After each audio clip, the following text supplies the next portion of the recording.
नमस्कार। दोपहर समाचार में आपका स्वागत है।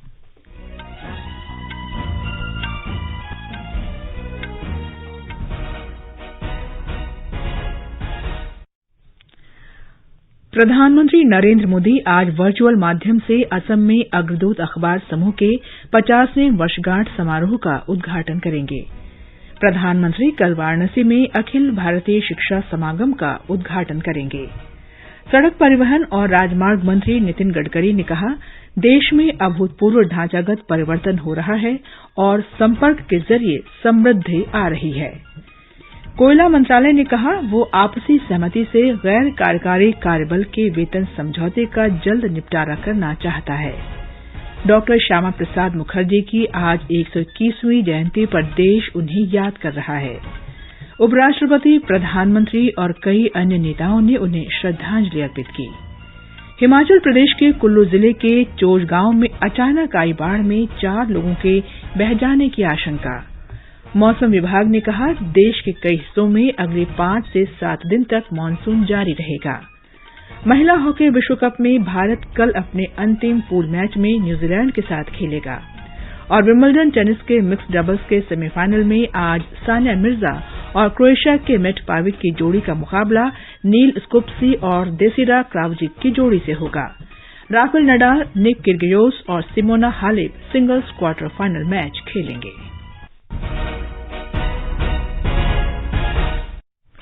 दोपहर समाचार में चारू सक्सेना के साथ मैं कनकलता। देश के 75वें स्वाधीनता दिवस समारोह के उपलक्ष्य में आजादी का अमृत महोत्सव के अंतर्गत सरकार अनेक गतिविधियों का आयोजन कर रही है।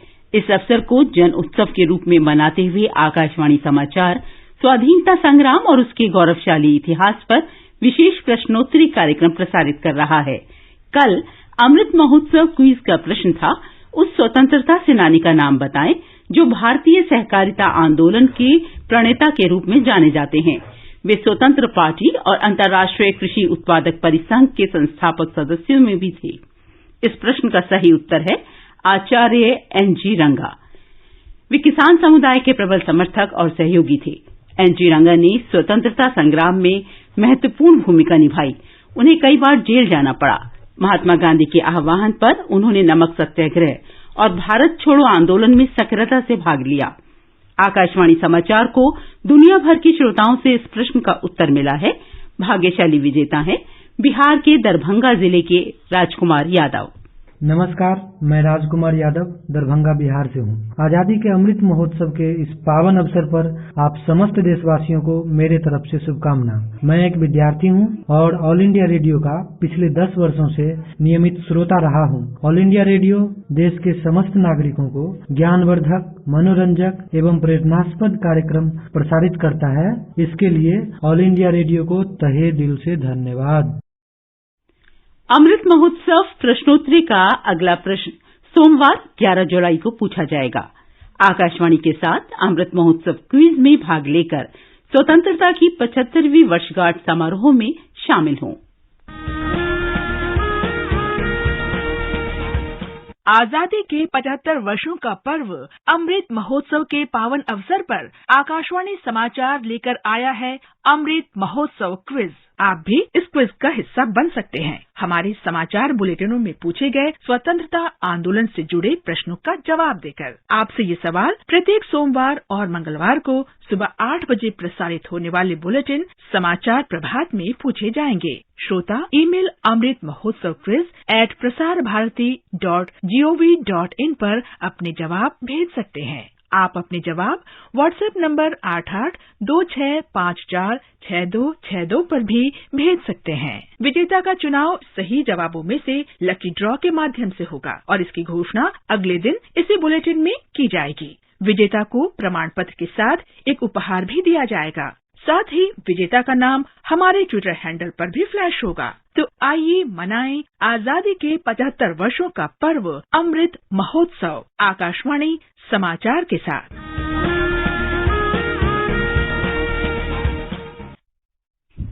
और अब समाचार विस्तार से। प्रधानमंत्री नरेंद्र मोदी आज शाम 4:30 बजे वीडियो कॉन्फ्रेंस के माध्यम से अग्रदूत समाचार पत्र समूह के स्वर्ण जयंती समारोह का शुभारंभ करेंगे। असम के मुख्यमंत्री हिमंता बिस्वा शर्मा भी इस अवसर पर उपस्थित रहेंगे। श्री शर्मा अग्रदूत के स्वर्ण जयंती समारोह समिति के मुख्य संरक्षक हैं। अग्रदूत की शुरुआत असमिया पाक्षिक के रूप में हुई थी। असम के वरिष्ठ पत्रकार कनक सेन डेका ने इसकी स्थापना की थी। 1995 में ये दैनिक अग्रदूत के नाम से प्रकाशित होने लगा। जल्द ही ये असम का विश्वस्त और प्रभावशाली स्वर बन गया। प्रधानमंत्री कल वाराणसी में अखिल भारतीय शिक्षा समागम का उद्घाटन करेंगे। शिक्षा मंत्रालय ने विश्वविद्यालय अनुदान आयोग और बनारस हिंदू विश्वविद्यालय के सहयोग से इस समागम का आयोजन किया है। उत्तर प्रदेश की राज्यपाल आनंदीबेन पटेल, मुख्यमंत्री योगी आदित्यनाथ और केंद्रीय शिक्षा मंत्री धर्मेंद्र प्रधान भी सम्मेलन में शामिल होंगे। आकाशवाणी से खास बातचीत में शिक्षाविद डॉ संत कुमार चौधरी ने कहा कि यह सम्मेलन देश के उच्च शैक्षणिक संस्थानों के लिए राष्ट्रीय शिक्षा नीति 2020 को लागू करने और विचार विमर्श के लिए एक मंच प्रदान करेगा। प्रधानमंत्री श्री नरेंद्र मोदी जी कल भारतीय शिक्षा समागम का उद्घाटन करने जा रहे हैं वाराणसी में। जितने भी अतिथि को आमंत्रित किया गया है, यह बहुत ही सौभाग्य की बात है, जहां पर 300 से ज्यादा वाइस चांसलर, कुलपति महोदय एवं अनेकों विश्वविद्यालय के निदेशक, अध्यक्ष, शिक्षाविद को ये आमंत्रित किया गया है। किस तरह से नेशनल एजुकेशन पॉलिसी को इम्प्लीमेंट किया जाए जिससे ज्यादा से ज्यादा छात्रों को लाभ पहुंच सके। यूनिवर्सिटी ग्रांट कमीशन एवं वाराणसी हिंदू विश्वविद्यालय के संयुक्त तत्वावधान में किया जा रहा है। हम समझते हैं कि नेशनल एजुकेशन पॉलिसी 2022 बहुत ही अच्छी तरह से इम्प्लीमेंटेशन होना चाहिए। सड़क परिवहन और राजमार्ग मंत्री नितिन गडकरी ने कहा है कि पुणे सतारा राजमार्ग पर खम्बटकी घाट की 6 लेन वाली नई सुरंग के अगले वर्ष मार्च तक तैयार हो जाने की संभावना है। एक ट्वीट में श्री गडकरी ने कहा कि देश में प्रधानमंत्री मोदी के नेतृत्व और संपर्क के जरिए समृद्धि विकास के तहत अभूतपूर्व ढांचागत परिवर्तन हो रहा है। उन्होंने कहा कि नए भारत में विश्व स्तरीय मूलभूत संरचना की जरूरत है। श्री गडकरी ने कहा कि ये सुरंग 3 लेन वाली दोहरी सुरंग है। प्रत्येक सुरंग की दूरी 6 किलोमीटर है। उन्होंने कहा कि इस परियोजना की कुल लागत लगभग 926 करोड़ रुपए है। गांधीनगर स्थित राष्ट्रीय रक्षा विश्वविद्यालय ने ड्रोन उड़ाने का प्रशिक्षण देने के उद्देश्य से सुदूरवर्ती पायलट प्रशिक्षण केंद्र स्थापित करने के वास्ते ड्रोन आचार्य वैमानिकी नवाचार प्राइवेट लिमिटेड के साथ एक सहमति पत्र पर हस्ताक्षर किए हैं। ये प्रशिक्षण गांधीनगर के निकट स्थित राष्ट्रीय रक्षा विश्वविद्यालय परिसर में पुलिस तथा सुरक्षा बलों के कर्मी और नागरिकों को दिया जाएगा।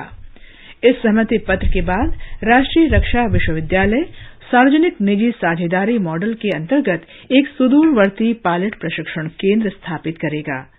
हमारे संवाददाता ने खबर दी है कि ध्यान आकर्षित करने वाले अपने प्रदर्शन से प्रशिक्षुओं ने रोटरी तथा निर्धारित विंग वाले ड्रोन की क्षमताओं से सभी को प्रभावित किया। नई दिल्ली में पिछले मई महीने में आयोजित 2 दिवसीय भारत ड्रोन महोत्सव का उद्घाटन करते हुए प्रधानमंत्री श्री नरेंद्र मोदी ने भारत को वैश्विक ड्रोन हब बनाने का संकल्प लिया था। अब गांधीनगर में राष्ट्रीय रक्षा विश्वविद्यालय RRU ने अपने मूल मिशन के तहत इस प्रतिबद्धता को पूरा करने के लिए शुरुआत की है। RRU गांधीनगर के कुलपति डॉक्टर बिमल पटेल के अनुसार भारत में ड्रोन तकनीक के लिए काफी उत्साह देखने को मिल रहा है। पुलिस और रक्षा कर्मियों के अलावा बड़ी संख्या में उपस्थित स्कूली बच्चों ने भी ड्रोन प्रौद्योगिकी के शानदार प्रदर्शन को देखा और उसका आनंद उठाया। योगेश पंड्या, आकाशवाणी समाचार, अहमदाबाद। राष्ट्रीय जनतांत्रिक गठबंधन NDA की राष्ट्रपति पद की उम्मीदवार द्रौपदी मुर्मू आज नागालैंड के दौरे पर रहेंगी। उनके साथ केंद्रीय बंदरगाह, जहाजरानी और जल मार्ग मंत्री सर्बानंद सोनोवाल होंगे। श्रीमती मुर्मू मंत्रियों और विधायकों समेत नागालैंड के मुख्यमंत्री नेफ्यूरियो के साथ आज शाम एक बैठक करेंगी, जिसमें राष्ट्रपति पद के चुनाव के लिए समर्थन जुटाने का आग्रह करेंगी। स्वास्थ्य मंत्री डॉक्टर मनसुख मांडविया ने कहा है कि प्रधानमंत्री भारतीय जन औषधि योजना से लोगों को चिकित्सा खर्च में काफी राहत मिली है। श्री मांडविया ने ट्वीट में कहा कि जन औषधि केंद्रों पर कम कीमत और गुणवत्ता वाली दवाएं उपलब्ध होने से आम आदमी के खर्च में कमी आई है। उन्होंने कहा कि चिकित्सा खर्च पर 2019-20 में 2,500 करोड़ रुपए की बचत हुई थी, जो 2021-22 में बढ़कर 5,360 करोड़ रुपए हो गई है। भाजपा नेता गुरु प्रकाश पासवान ने संविधान पर टिप्पणी के लिए केरल के मंत्री साजिद चेरिन की आलोचना की है। उन्होंने आरोप लगाया कि इससे वाम दलों का दलित विरोधी चेहरा सामने आ गया है। एक ट्वीट में उन्होंने कहा कि डॉक्टर भीमराव आम्बेडकर की विरासत को नीचा दिखाकर केरल में मार्क्सवादी कम्युनिस्ट पार्टी की सरकार ने देश भर में लोगों की भावनाओं को आहत किया है। ये समाचार हमारी वेबसाइट newsonair.com/hindi और हमारे mobile app news on AIR पर भी उपलब्ध हैं। सुनो ना, हाँ? सोच रहा हूँ अपना बिजनेस क्यों न बढ़ा लूं। तो रोका किसने है? हाँ? रोका तो किसी ने नहीं, पर समझ नहीं आ रहा कि मदद किससे मांगूं। मुझसे। तुमसे? तो अच्छा बताओ फिर। आकाशवाणी है ना, मैंने सुना है उसका नेटवर्क देश भर में फैला है। पर उससे मेरा क्या फायदा? देखो, फायदा है, जिस शहर में चाहो विज्ञापन की मदद से उपभोक्ताओं तक पहुंच जाओ।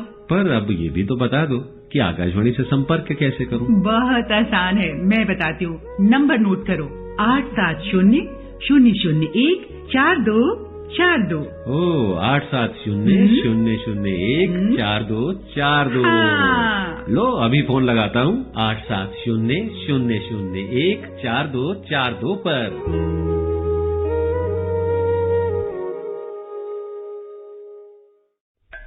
दोपहर समाचार में आपका फिर स्वागत है। कोयला मंत्रालय ने स्पष्ट किया है कि वो आपसी सहमति से तत्काल अपने गैर कार्यकारी कार्यबलों के वेतन समझौते का निपटारा करना चाहता है। मंत्रालय ने कहा है कि कोल इंडिया लिमिटेड अब तक राष्ट्रीय कोयला वेतन समझौते के अंतर्गत 5 बैठकें कर चुका है। मंत्रालय ने कहा है कि कोल इंडिया लिमिटेड देश में कोयला क्षेत्र के महत्व को ध्यान में रखते हुए किसी तरह की हड़ताल को टालने के लिए अपने मजदूर संगठनों के साथ सौहार्दपूर्ण संबंध बनाए रखना चाहता है। मंत्रालय ने कहा है कि कोल इंडिया लिमिटेड देश की पहली केंद्र सरकार की सार्वजनिक क्षेत्र की इकाई है, जिसने पिछले 3 वेतन समझौतों का सफलतापूर्वक निपटारा किया है। जम्मू कश्मीर में कुलगाम जिले के हादीगाम इलाके में सुरक्षा बलों के साथ रात भर चली मुठभेड़ के बाद 2 स्थानीय आतंकवादियों ने आज सुबह समर्पण कर दिया। सेना, पुलिस और केंद्रीय रिजर्व पुलिस बल ने आतंकवादियों के छिपे होने का सुराग मिलने के बाद संयुक्त तलाशी अभियान चलाया था। आतंकवादियों के पास से हथियार और गोला बारूद बरामद किया गया है। मध्य प्रदेश में शहरी निकाय चुनाव के पहले चरण में शांतिपूर्वक मतदान जारी है। दोपहर 1 बजे तक 45% से अधिक मतदान की खबर है। सुबह 7 बजे शुरू हुआ मतदान शाम 5 बजे तक चलेगा। देश में अब तक 198 करोड़ 20 लाख से अधिक कोविड रोधी टीके लगाए जा चुके हैं। केंद्रीय स्वास्थ्य मंत्रालय ने बताया है कि पिछले 24 घंटे में 9,95,000 से अधिक टीके लगाए गए। इसी अवधि में 16,159 लोगों में कोरोना संक्रमण की पुष्टि हुई। स्वस्थ होने की दर 98.53% है। आकाशवाणी का समाचार सेवा प्रभाग आज रात स्पॉटलाइट कार्यक्रम में भारत में तंजानिया के उच्चायुक्त अनीसा काफूफी एम्बेगा से विशेष साक्षात्कार प्रसारित करेगा। आकाशवाणी से विशेष भेंट में भारत में तंजानिया के उच्चायुक्त ने कहा कि तंजानिया भारत का मुख्य कार्यनीतिक साझीदार है और दोनों देशों के बीच निकट सांस्कृतिक और व्यापारिक संबंध हैं। Tanzanian people love Indian music a lot. We love the Indian dance and movies. So through this, people get to interact and formidable cooperation. Exchange programs through different channels, such as training, is a catalyst for continuation of the bond between our people of Tanzania and India. Trading and investments as well is also another avenue for maintaining such kind of a bond, just to mention few. ये विशेष साक्षात्कार FM gold और अतिरिक्त मीटरों पर रात 9:15 से सुना जा सकेगा। ये कार्यक्रम आकाशवाणी के YouTube channel news on AIR official पर भी उपलब्ध रहेगा। केरल विधानसभा की कार्यवाही स्वाजी चेरियन के संविधान पर कथित विवादास्पद टिप्पणी को लेकर हुए हंगामे के कारण दिन भर के लिए स्थगित कर दी गई। आज सवेरे सदन की कार्यवाही शुरू होते ही विपक्षी दलों के सदस्य उनके इस्तीफे की मांग वाली तख्तियां हाथों में लिए हुए सदन के बीचों बीच पहुंच गए। विधानसभा अध्यक्ष एमबी राजेश ने सूचीबद्ध विषय पर चर्चा का समय घटाकर 8 मिनट कर दिया और सदन की कार्यवाही दिन भर के लिए स्थगित करने की घोषणा की। जम्मू कश्मीर में खराब मौसम के कारण श्री अमरनाथ जी यात्रा एक दिन स्थगित रहने के बाद आज बालताल और पहलगाम के रास्ते फिर शुरू हो गई। 5,982 तीर्थयात्री आज रवाना हुए। पहलगाम के रास्ते 3,363, जबकि बालताल मार्ग से 2,619 तीर्थयात्रियों का एक जत्था आज सुबह 209 वाहनों के काफिले में जम्मू के भगवती नगर आधार शिविर से रवाना हुआ। आधिकारिक सूत्रों के अनुसार हेलीकॉप्टर से 446 यात्रियों सहित 12,745 यात्री बालताल मार्ग से रवाना हुए हैं, जबकि 8,915 यात्री पहलगाम मार्ग से पवित्र गुफा की ओर रवाना हुए। कल शाम तक कुल 73,546 यात्रियों ने भगवान शिव के दर्शन किए। ऑनलाइन दर्शन श्री अमरनाथ जी श्राइन बोर्ड की वेबसाइट www.sriamarnathjishrine.com पर भी उपलब्ध है। बर्फ से ढके पहाड़, हवा के साथ झूमते चीड़ चिनार, झीलों पर तैरते शिकारे, हरी भरी घाटियों के दिलकश नजारे। आकाशवाणी समाचार आपके लिए लेकर आया है जम्मू कश्मीर विशेष श्रृंखला एक नई सुबह। हम बात करते हैं विकास की, निवेश की, पर्यटन की, संस्कृति की और रोज हो रहे बदलावों की। FM गोल्ड पर सुनिए हर शुक्रवार रात 9:15 पर आकाशवाणी समाचार की विशेष प्रस्तुति जम्मू कश्मीर एक नई सुबह।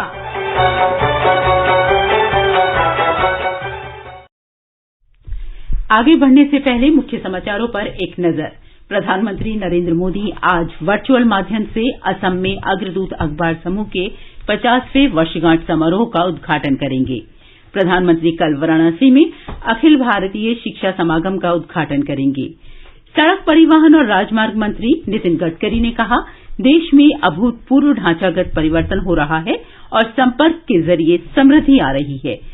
कोयला मंत्रालय ने कहा, वो आपसी सहमति से गैर कार्यकारी कार्यबल के वेतन समझौते का जल्द निपटारा करना चाहते हैं। डॉक्टर श्यामा प्रसाद मुखर्जी की आज 121वीं जयंती पर देश उन्हें याद कर रहा है। उपराष्ट्रपति, प्रधानमंत्री और कई अन्य नेताओं ने उन्हें श्रद्धांजलि अर्पित की। हिमाचल प्रदेश के कुल्लू जिले के चोस गांव में अचानक आई बाढ़ में 4 लोगों के बह जाने की आशंका। मौसम विभाग ने कहा, देश के कई हिस्सों में अगले 5 से 7 दिनों तक मानसून जारी रहेगा। महिला हॉकी विश्व कप में भारत कल अपने अंतिम पूल मैच में न्यूजीलैंड से खेलेगा। और विंबलडन टेनिस के मिक्स्ड डबल्स के सेमीफाइनल में आज सानिया मिर्जा क्रोएशिया के मेटपाविक की जोड़ी का मुकाबला नील स्कूप्सी और देसिरा क्राउजिक की जोड़ी से होगा। राफेल नडाल, निक किर्गियोस और Simona Halep singles quarter final में मैच खेलेंगे। हिमाचल प्रदेश में आज सुबह कुल्लू जिले की मणिकरण घाटी के चोज गांव में बादल फटने से आई बाढ़ में 4 लोगों के बह जाने की आशंका है। राज्य आपदा संचालन केंद्र के अनुसार इस घटना में कुछ मकानों और शिविरों को भी नुकसान पहुंचा है। बाढ़ के कारण गांव की ओर जाने वाला पुल भी क्षतिग्रस्त हो गया है। जिला प्रशासन पुलिसकर्मियों के सहयोग से प्रभावित इलाकों में राहत और बचाव अभियान चला रहा है। सूचना और प्रसारण मंत्री अनुराग ठाकुर ने कुल्लू में बादल फटने और शिमला में भूस्खलन में मारे गए लोगों के शोक संतप्त परिवारों के प्रति संवेदना व्यक्त की है। श्री ठाकुर ने एक ट्वीट में कहा कि राज्य प्रशासन राहत और बचाव कार्यों में जुट गया है। मौसम विभाग ने कहा है कि देश के कई हिस्सों में अगले 5 से 7 दिनों तक मानसून सक्रिय रहेगा। आकाशवाणी से बातचीत में विभाग के वरिष्ठ वैज्ञानिक आरके जिनामणि ने बताया कि इसके असर से हिमाचल प्रदेश, उत्तराखंड, मध्य प्रदेश, कर्नाटक और गुजरात सहित कई राज्यों में बहुत तेज बारिश होगी। तो लेटेस्ट है कि जो उत्तर भारत का अगर बात करें, हिमाचल प्रदेश, उत्तराखंड में तो अभी हेवी रेनफॉल रहेगा, लेकिन आज जैसे 6 तारीख है तो 8, 8, 9 को ज्यादा होगा। और बाकी जो जैसे बॉम्बे है, महाराष्ट्र और गुजरात, यहाँ भी रहेगा। यहाँ भी लाल कलर, ऑरेंज कलर है। उत्तराखंड, हिमाचल में ऑरेंज कलर है। दिल्ली में रेन 7, 8, 9 में थोड़ा लाइट टू मॉडरेट हो सकता है। और बाकी जैसे मध्य प्रदेश है, छत्तीसगढ़, विदर्भ है, वहाँ भी रहेगा। मानसून अभी बहुत एक्टिव है, इसलिए हैवी रेनफॉल पे लार्ज पार्ट ऑफ इंडिया में रहेगा। महाराष्ट्र में मुंबई और अन्य क्षेत्रों में पिछले कई दिनों से अत्यधिक तेज वर्षा हो रही है। हमारे संवाददाता ने बताया है कि किसी भी आपात स्थिति से निपटने के लिए राष्ट्रीय आपदा मोचन बल की टीमें तैयार रखी गई हैं। बारिश की आशंका वाले इलाकों के लिए जारी रेड अलर्ट के मद्देनजर राज्य के विभिन्न हिस्सों में एनडीआरएफ की 17 टीमों को तैनात किया गया है। इसके अलावा ठाणे, रत्नागिरी, रायगढ़ और कोल्हापुर जिलों में 2-2 टीमों और पालघर, सिंधुदुर्ग और सतारा जिलों में 1-1 टीम तैनात की गई है। लगातार 2 दिनों से हो रही मूसलाधार बारिश से कोल्हापुर जिले में पंचगंगा नदी का जलस्तर खतरे के निशान को पार कर रहा है। नदियों के उफानने के कारण 40 से अधिक गांवों का सीधा संपर्क प्रभावित हुआ है और वैकल्पिक मार्गों का उपयोग किया जा रहा है। पिछले 24 घंटों में गगनबावड़ा तालुका सहित कोल्हापुर जिले के 11 बांध क्षेत्रों में भारी बारिश हुई है। देवप्रिय भट्टाचार्य जी, आकाशवाणी समाचार, मुंबई। कर्नाटक में कारवार के उपायुक्त मुलई मुगिलन ने तेज वर्षा के कारण जिले के स्कूलों और कॉलेजों में अवकाश की घोषणा की है। वर्षा के कारण खड़ी फसलों को भी नुकसान पहुंचा है। आजादी के अमृत महोत्सव के हिस्से के रूप में आकाशवाणी समाचार स्वतंत्रता आंदोलन से संबंधित 75 कड़ियों का कार्यक्रम निशान प्रसारित कर रहा है। इसका प्रसारण प्रत्येक बुधवार को परिक्रमा में शाम 4:45 पर किया जाता है।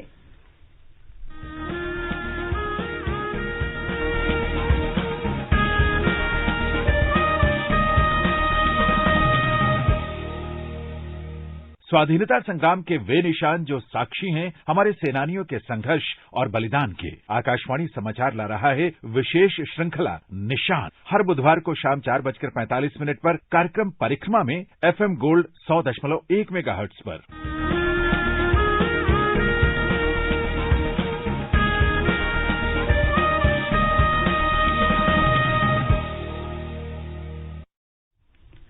आजादी का अमृत महोत्सव के अंतर्गत आइए अब सुनते हैं आकाशवाणी की विशेष प्रस्तुति आजादी का सफर। आजादी का अमृत महोत्सव।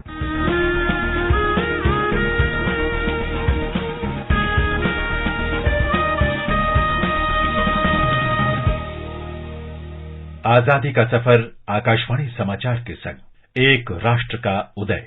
भारत का गौरवशाली स्वतंत्रता संग्राम आधुनिक विश्व के महानतम संघर्षों में शामिल है। आकाशवाणी से हम रोजाना प्रस्तुत कर रहे हैं इस संघर्ष की झलक।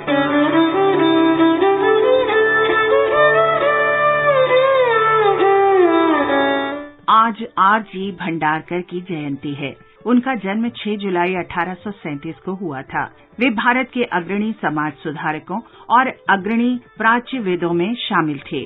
उन्होंने दक्कन के 7 वाहनों के राजनीतिक इतिहास और वैष्णवों तथा अन्य संप्रदायों के इतिहास को पुनः व्यवस्थित किया। महान समाज सुधारक के रूप में अपने शोध के माध्यम से भंडारकर ने जाति व्यवस्था तथा बाल विवाह की बुराइयां दूर करने के लिए संघर्ष किया।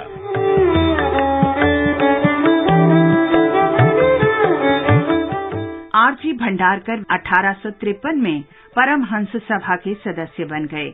वहां वे केशव चंद्र सेन के व्याख्यानों से प्रेरित हुए। 1866 में जनसभा के दौरान भंडारकर ने बाल विवाह और जाति प्रथा की सामाजिक बुराई दूर करने तथा महिलाओं की शिक्षा और विधवा विवाह को प्रोत्साहन देने की प्रतिज्ञा की। इसके लिए भंडारकर ने एम.जी. रानाडे के साथ मिलकर 1867 में प्रार्थना समाज की स्थापना में सहायता की। शिक्षाविद होने के नाते उन्हें गैर सरकारी सदस्य के रूप में 1903 में इंपीरियल लेजिस्लेटिव काउंसिल के लिए नामित किया गया। गोपाल कृष्ण गोखले भी इस काउंसिल के सदस्य थे। आर.जी. भंडारकर बंबई विश्वविद्यालय के पहले भारतीय वाइस चांसलर भी थे। वे 1904 में इसी विश्वविद्यालय से LL.D. डिग्री प्राप्त करने वाले पहले भारतीय थे। जस्टिस रानाडे डॉक्टर भंडारकर का अत्यधिक सम्मान करते थे। रानाडे ने कहा था, डॉक्टर भंडारकर का स्थान ब्रह्म समाज के महान नेताओं से कम नहीं है। वे केवल जाने माने विद्वान ही नहीं हैं, बल्कि उससे भी कहीं अधिक महान हैं। वे मार्गदर्शक हैं। वे स्वयं ही एक उदाहरण और ऐसे शिक्षक रहे हैं जिनसे हमने अपने जीवन में श्रेष्ठ निर्देश प्राप्त किए हैं। डॉक्टर भंडारकर का 24 अगस्त 1925 को देहांत हो गया। महान राष्ट्रवादी डॉक्टर भंडारकर को हमारा नमन।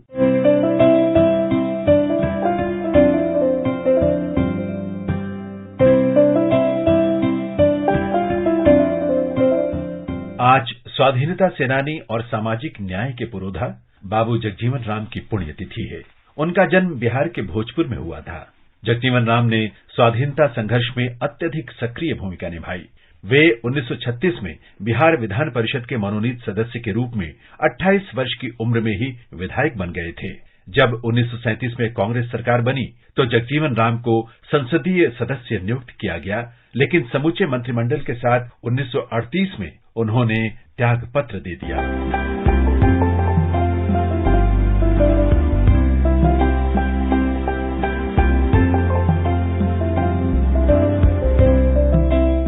गांधी जी से प्रेरित बाबू जगजीवन राम को 10 दिसंबर 1940 को हिरासत में ले लिया गया। भारत छोड़ो आंदोलन में सक्रिय भागीदारी के कारण 19 अगस्त 1942 को उन्हें फिर से गिरफ्तार कर लिया गया। जेल से रिहा होने पर वे 1946 में अंतरिम सरकार के सबसे युवा मंत्री बने। बाबूजी भारत की संविधान सभा के सदस्य भी रहे।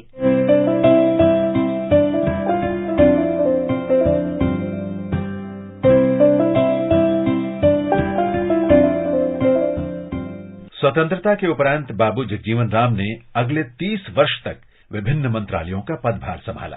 भारत में हरित क्रांति में उनका योगदान आज भी याद किया जाता है। 6 जुलाई 1986 को इस महान राष्ट्रवादी नेता का निधन हो गया। आकाशवाणी की ओर से धरती पुत्र बाबू जगजीवन राम को भावभीनी श्रद्धांजलि। आज हम अमर वीर साधु सिंह का भी स्मरण कर रहे हैं। उनका जन्म 6 जुलाई 1921 को पंजाब के कपूरथला में हुआ था। साधु सिंह ब्रिटिश भारत की सेना की बहावलपुर इन्फेंट्री में सिपाही थे। सिंगापुर में 1942 में जापान की सेना ने उन्हें पकड़ लिया और बाद में वे आजाद हिंद फौज में भर्ती हो गए। उन्होंने इपोह, पेगू और रंगून के मोर्चों पर ब्रिटिश सेना से युद्ध किया। 1944 में बर्मा में युद्ध के दौरान साधु सिंह वीर गति को प्राप्त हुए। वीर साधु सिंह को हमारा शत शत नमन। इसके साथ ही ये कड़ी यहीं संपन्न होती है। आजादी का सफर आकाशवाणी समाचार के संग कल फिर मिलेंगे एक नई कड़ी के साथ।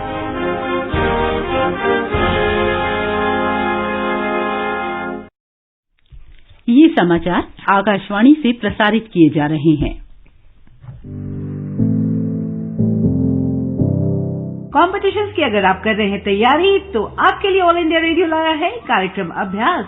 एक ऐसा कार्यक्रम जिसमें आप पूछते हैं सवाल 9289094044 पर या फिर ईमेल करते हैं abhyas.airnews@gmail.com पर, जिसके जवाब एक्सपर्ट देंगे शनिवार रात 9:30 बजे। इस बार का विषय है ज्योग्राफी यानी कि भूगोल और प्रश्न भेजने की अंतिम तारीख है 6 जुलाई। आपके सवालों का हम कर रहे इंतजार। आपका अभ्यास हमारा प्रयास।